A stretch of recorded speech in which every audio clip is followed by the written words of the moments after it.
Is there a slight problem, which is that not that many people are going to be able to be sent to Rwanda? Now, my thing with this is we had the tragic deaths of the migrants in the Channel earlier on last week. We had one about a year ago as well.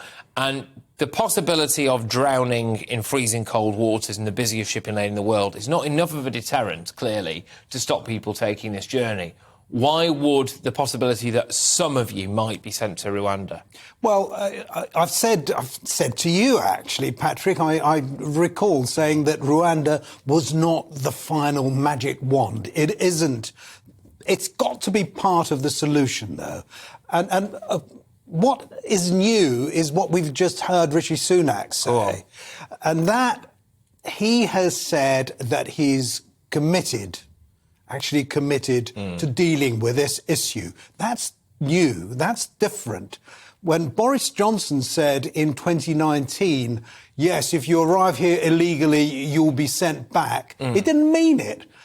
And not only that, but every time Priti Patel did something, Boris Johnson, frankly, was nowhere to be seen. Finally, for now anyway, number 10 seems to be committed, and that's a big. And I suppose we could say as well, this paves the way for other similar schemes to be definitely lawful as well, so we don't end up with these ridiculous, protracted issues where things are being dragged through the courts. So let's say we struck up a deal with another country that was on a par with Rwanda, then there would be next to no point with all these lefty lawyers trying to drag it through the courts because it would already be deemed, in principle, to be lawful. So we can maybe crack on. But Rishi Sunak has got to clear this asylum backlog by basically this time next year.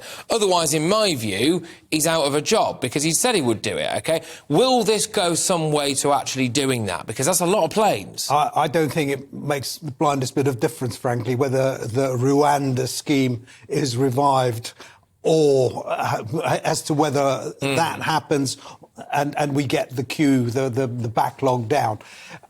My feeling is that is a bit of a red herring, frankly.